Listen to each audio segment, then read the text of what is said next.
नमस्कार, आदाब, सत श्री अकाल। आज रोहिणी कोर्ट में जो दुर्घटना घटी, कोर्ट कैंपस में, कोर्ट रूम में जज के सामने जब कोर्ट पूरा खचाखच भरा था, वैसे स्थिति में गोगी नाम के एक एक्यूज्ड पे गोलियां चली, कोर्ट रूम में उसकी मौत हुई और जो क्रिमिनल्स थे वो वकील के ड्रेस में कोर्ट में दाखिल हुए। हमारा मानना है कि जो भी अवेलेबल प्रोटेक्शन के लिए या सिक्योरिटी के लिए कोर्ट कैंपस के जजेज के, वकीलों के, लिटिगेंट्स के सुरक्षा के लिए जो भी व्यवस्थाएं अभी मौजूदा हालात में की गई हैं, वो बिल्कुल ही फेल हैं, सफिशिएंट नहीं है। और इसी का नतीजा है कि आर्म्स एंड एमुनिशंस के साथ क्रिमिनल्स कोर्ट में घुस गए, कोर्ट रूम में भी घुस गए, एक्यूज्ड मर गया, कुछ वकीलों को भी चोट पहुंची। ये बात अलग है कि सुरक्षा फोर्स जो भी हैं, पुलिस फोर्स ने दो क्रिमिनल्स को वहीं मार गिराया। लेकिन न्यायालय में जब इतनी बड़ी दुर्घटना हो सकती है तो ना ही वकील सुरक्षित है, ना कोई न्यायिक पदाधिकारी जज सुरक्षित है, ना ही कोर्ट कैंपस में जाने वाला कोई लिटिगेंट सुरक्षित है, आम जनता भी सुरक्षित नहीं।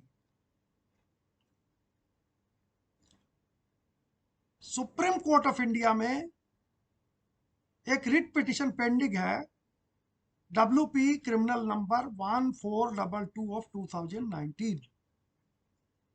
इसमें बार काउंसिल ऑफ इंडिया भी पार्टी है। Bar council of India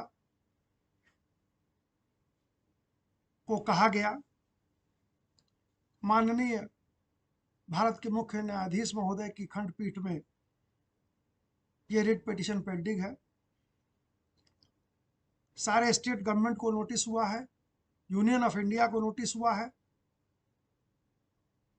bar council of India से भी एफिडेविट फाइल करने को कहा गया।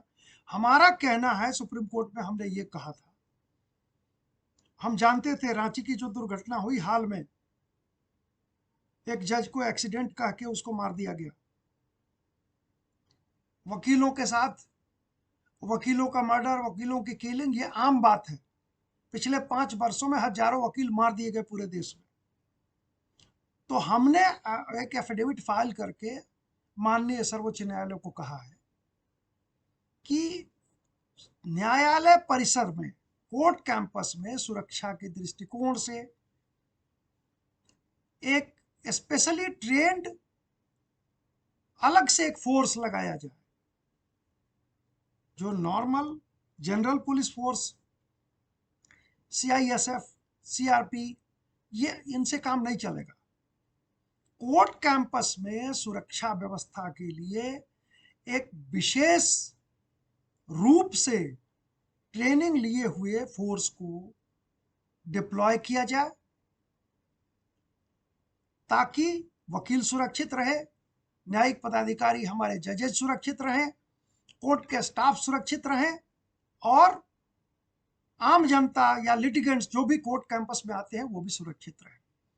एडवोकेट प्रोटेक्शन की मांग जो हमने की है, आप इसी से सोच सकते हैं कि हमारी मांगें कितनी जायज हैं। एडवोकेट प्रोटेक्शन एक्ट की भी मांग हमने सुप्रीम कोर्ट ऑफ इंडिया में जो हमने एफिडेविट दिया है उसमें कहा है कि हम गवर्नमेंट से ये मांग कर रहे हैं। हमने माननीय भारत के कानून मंत्री से ये बात की है, देखें हम कहाँ तक सफल होते हैं। The unfortunate incident which took place today in the Rohini court at Delhi, it's very, very serious matter. Though he was accused, some Gogi, he was killed by the criminals, and ultimately the two culprits were killed by the police forces. One or two advocates also received minor injuries. But such incidents are so serious. See, the criminals in the advocate's dress, they dare to enter the court campus. They entered the courtroom while the judge was sitting. Lawyers were there, the court staff were there. 40 rounds of firing were made. It is such a serious matter. We can think that how safe the lawyers, how safe the judicial officers, how safe the litigants are there in the court campus. The government will have to do something. The judiciary will have to think it seriously. The lawyers are most unprotected, most unsafe, you know. We have been raising our voice for one Advocates Protection Act for last 2-3 years. I had a talk with the Honorable Union Law Minister. I think that we will get Advocate Protection Act this year. But apart from that, one criminal writ is pending before the Supreme Court. WP Criminal 1422 of 2019, it's pending, and a bench headed by Honorable the Chief Justice of India has issued notice to all the state governments and the Union of India. The Bar Council of India was also asked to file its affidavit. We have already filed it. We have suggested that there should be a special security force deployed only for the protection of lawyers, the judicial officers, the staff, the litigants, and the general public who go there in the court campuses. The general police officer, the CISF, CRPF, I think, and this is the thinking of the council and the general lawyers, that it is not sufficient. Today's incident is a gross example of our insecurity in the court campuses. The criminals, they were able to enter into the courtroom. What the security forces were doing,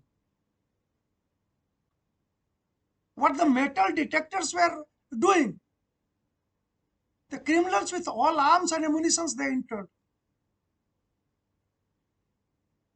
Therefore, we are going to file an IA before the Supreme Court to hear the matter on an urgent basis and to pass a direction to the union government to deploy a specially trained forces to protect the court campuses for the safety and security of the judicial officers, the lawyers, the judges, and the common man. Let us see how far we succeed, but I hope that the Honorable Supreme Court and the government will think over it seriously. Thank you. Thank you all.